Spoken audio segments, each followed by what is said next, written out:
تحركات العناصر الأمنية المغربية في شوارع قطر تثير الكثير من الإعجاب أو إعجاب الملايين عبر منصات التواصل الاجتماعي، حيث ظهرت فرق أمنية مغربية وهي تؤمن شوارع قطر عشية افتتاح كأس العالم في مشهد يؤكد قوة وحرفية الأمن المغربي بقيادة السيد عبد اللطيف حموشي، وذلك في إطار اتفاقية الهيئة المنظمة لمونديال قطر مع السلطات المغربية التي تم على إثرها إرسال الآلاف من رجال الأمن المغاربة لتأمين كأس العالم الذي انطلقت أولى أطواره اليوم الأحد.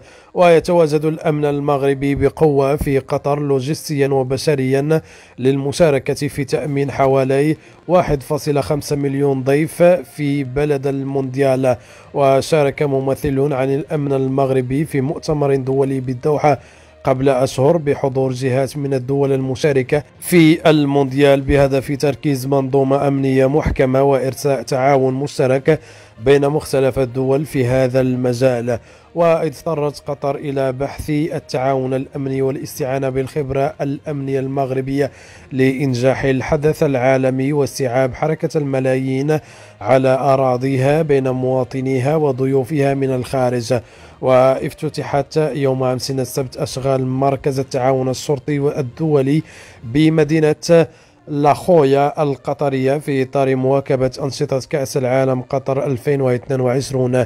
وشهد الافتتاح حضور ممثلي البعثة الأمنية المغربية إلى جانب باقي الدول المشاركة في التنظيم الأمني للمحفل العالمي، والذي أعطيت انطلاقته الفعلية اليوم الأحد بمواجهة افتتاحية جمعت قطر والإكوادور أو المنتخب القطري والإكوادوري، وانتهت لصالح الإكوادور ب2-0.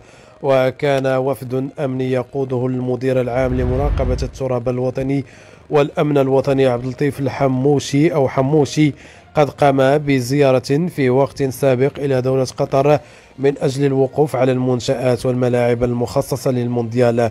ويشار إلى أنه تم تسخير جهود كبيرة من طرف دولة قطر لتأمين المنافسة العالمية، وذلك بتوقيع اتفاقيات مع عديد الدول على رأسها المغرب تقضي بتبادل المعلومات وتعزيز التعاون من أجل إنجاح هذا التنظيم الكروي العالمي الذي يعد هو الأول من نوعه في العالم العربي. واستطاعت قطر اليوم الأحد في إنجاح هذه التظاهرة أو حفل افتتاح الذي وصفته الصحف العالمية بالمبهر، والذي كان عند حسن ظن الملايير من المتابعين لهذه التظاهرة العالمية، وأيضا الدور الكبير الذي لعبه الأمن المغربي في تأمين هذا الافتتاح والعرس الكروي.